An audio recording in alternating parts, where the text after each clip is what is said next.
Hey everybody, I just wanted to give you kind of a quick overview on the Nike chapter that you're going to be reading this week. And what I found is that a lot of my students have been on the younger side and probably really don't know the history of Nike, much less kind of the visual idea of where the company has been and where they have come to over these last, I guess 50 years by now.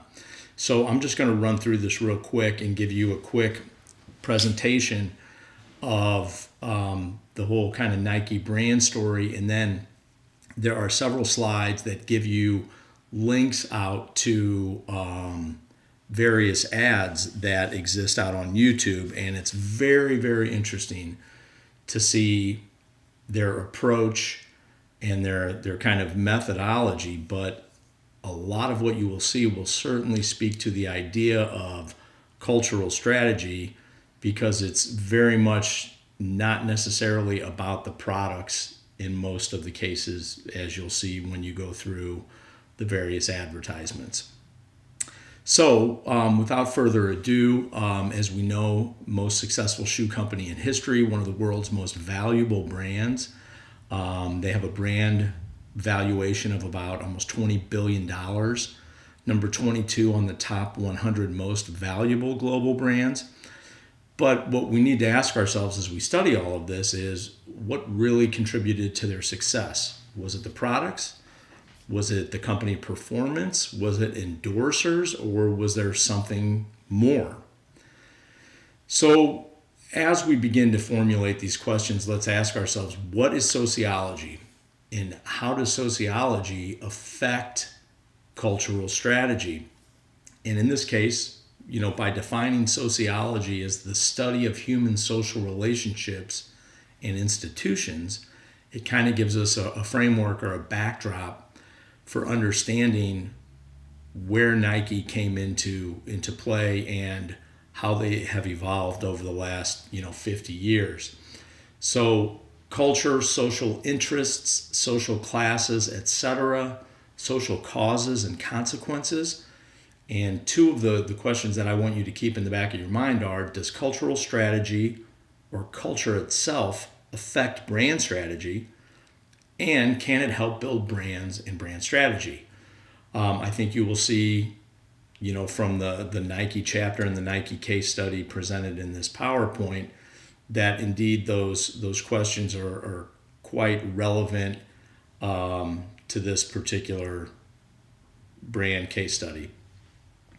So chapter 2 in the Holt and Cameron book, Cultural Strategy, it's a great chapter, but what I'm going to try to do is provide a historical and social context, because I don't think it's as relevant if you just read about it. And if you're on the younger side, at least younger than I am, you might not really kind of put all this into perspective. So it's a lot more impactful when you see some of the ads and things in context.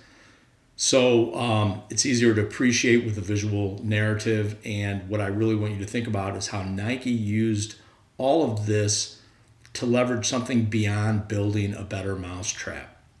That's something that we'll come back to again and again in this class. Building a better mousetrap is a really difficult way to go, unless you're Apple or companies that come up with just such stunning technology and innovations. It's often harder to just build a better mousetrap. Sometimes it's about more than that, and I think that's what Nike shows, is that there are a lot of different choices for buying really good shoes or apparel. But the brand, as we will kind of go back to time and time again, is the brand is about, transcending the products. It's more than the product. Okay? So we know Nike as this, where we see the logo, the slogan, just do it, shoes, apparel. But back in the mid 60s, this is kind of where Nike started.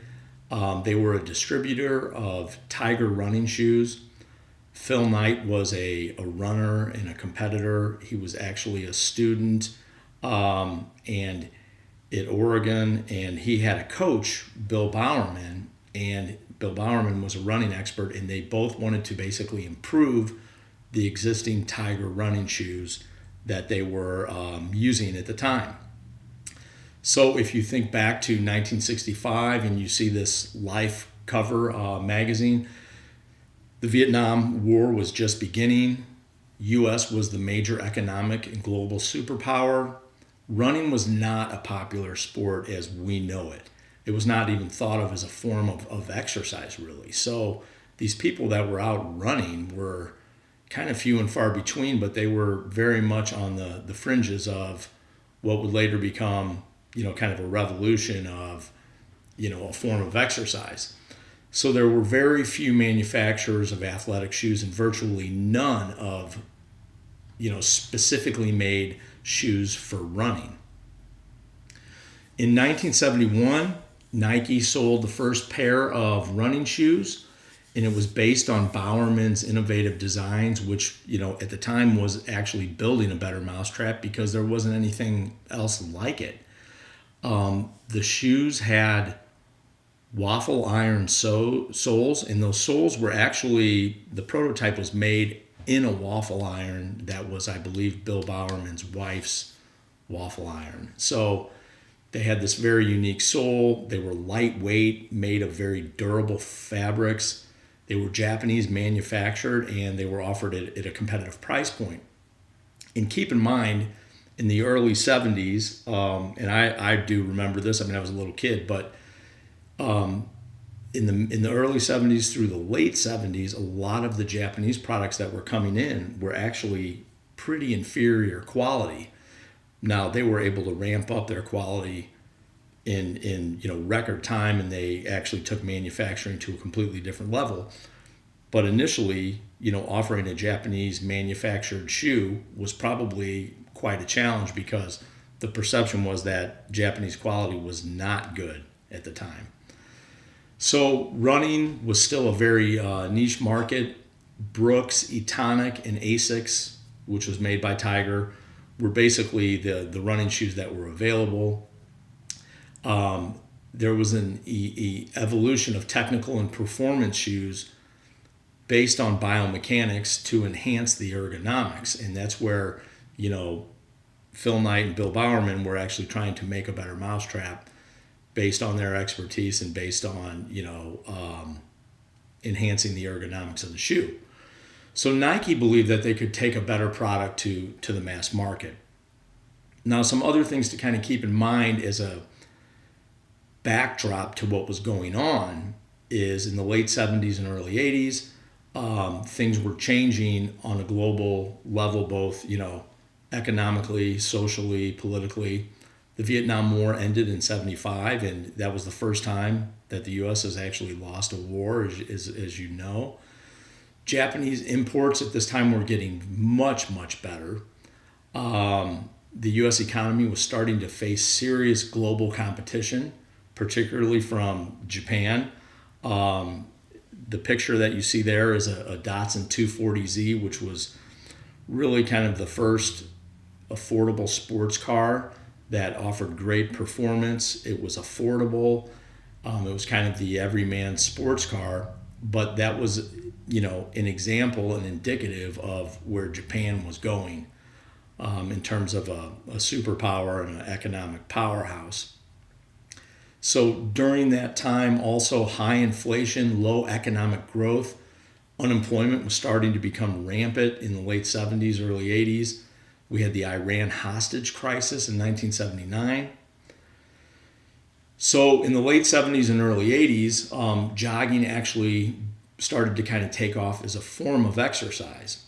So people understood that, in order to become, to kind of get into better shape, they need to take it upon themselves to lift themselves off the sofa, as it were, and get out and be competitive. It was kind of a parallel to the job market. If you wanted to go out and get a good job, you're going to have to kind of kick yourself in the rear and get up and do it. So the easy life and the idea that, you could go out and get a job and be in that job for 30 years was becoming a little more strained because of the global competition that was happening and the economic situation that was affecting the United States, particularly in the 50s and 60s. Life was pretty darn good. World War II had ended. There were plenty of jobs for people. A lot of families were able to survive and thrive on, one person working, but that was all changing. So the collective shift in thinking was kind of different, and that third bullet's supposed to say the easy life was over, and there was a collective shift in thinking. Adidas and Tiger were running ads that promoted star athletes, and early Nike ads actually featured non-star athletes, and you'll see some of the videos at the end of this presentation. So as we keep moving forward, the 1980s, in the United States were characterized by layoffs. There was fierce global competition at this time with Japan and Germany. Corporate profits were the rage and were essential to growth. The movie Wall Street, there was a famous quote from one of the characters where he said, "Greed is good." And it was a very selfish, materialistic time collectively in the United States, particularly of, we're going to take care of number one. All I really kind of care about is myself and how well I do from an economic and materialistic standpoint. So other mainstream brands at this time, Adidas, Puma, Reebok, all of these companies made great products, all had endorsers, all had very good levels of performance. But this kind of goes back to, great products are relative. If you believe something's a great product, that's really kind of all that matters, is that in your mind it's a great product. So it's kind of tough to hang your hat on just a great product. Here on the left is an ad for Reebok. They had a unique technology where you could actually pump up the shoe to add comfort and stability and performance. On the right, you see an ad for Adidas. Stan Smith was a famous tennis player back then, but very much endorser driven, and the idea that quality products are characterized by the Adidas brand. So the question we need to ask ourselves is, how did Nike go from no revenue to $458 million in revenue in 10 years? Because they really floundered at the beginning, but then they just grew by leaps and bounds. And in 20 years, they went to a $3 billion company. But at that same time, they became a cultural icon, and they still are a cultural icon. And they truly became a transformational brand. Transformational is something that you're going to hear throughout the cultural strategy book and throughout this course. And so how did they become that transformational brand? So as you're reading, as you're thinking about this, things to ponder. Was it their great products? Was it great advertising? Was it good luck? Was it good timing? Was it all of the above? Or was it something more? So Nike largely became a transformational brand by leveraging the historical and social context of the time. So it's easy for us to look at a brand like Nike and say, oh my gosh, they've just become this transformational, iconic powerhouse because they had great products, they had great advertisements. But if you don't look at the historical and social context in which they were operating, it's pretty difficult to pinpoint how they could have become so successful. So within those historical and social contexts, there was an element of that fighting spirit, the individual empowerment that has always characterized Americans, that fighting spirit that thing that says, you know what, nobody's going to hold me down, nothing can hold me back. If I want to succeed in this life, I need to kick myself in the rear and get out and do it. So building cultural awareness, challenging societal norms is a recurring theme in the Nike lexicon of branding.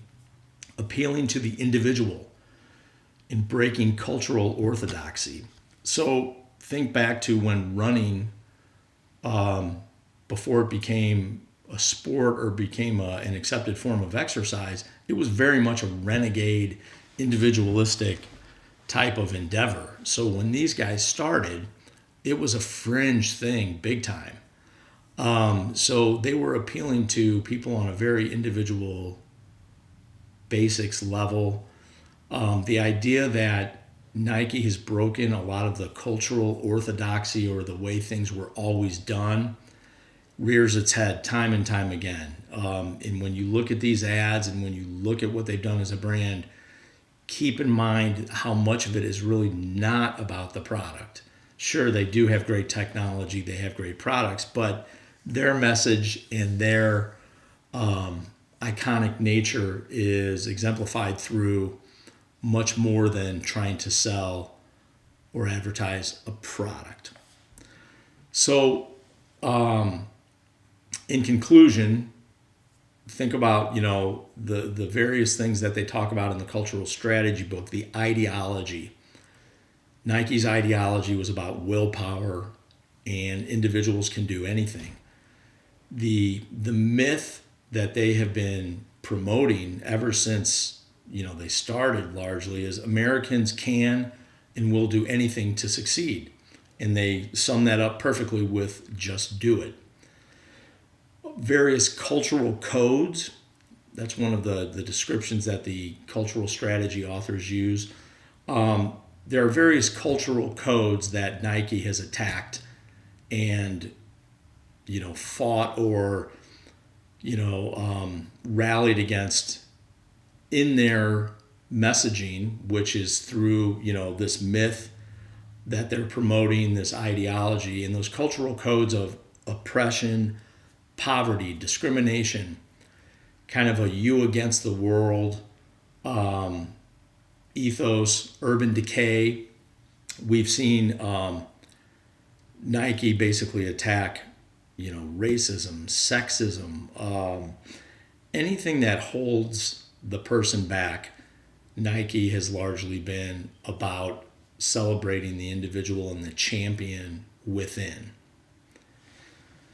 So I'm going to stop here, but there's numerous slides that I encourage you to link to the videos on YouTube. Each slide kind of gives some bullets about what time frame this was, who the ad is about, or who it features. So do me a favor, go through these and think about, as you're watching these, how much it is not necessarily about the product, the fact that Nike promotes individual willpower, that they use certain cultural codes that they basically are fighting against or encouraging others to kind of go against anything that's oppressing them, and think about the fact that they are not about cultural orthodoxy. They are about doing something different, and they always have been, and that has played into their success over the last 50 years in a big way. So I hope you find this helpful, and I look forward to spirited discussions on this case and others as we go through the discussions in Canvas. Okay? I will talk to you guys soon. Thank you. Bye.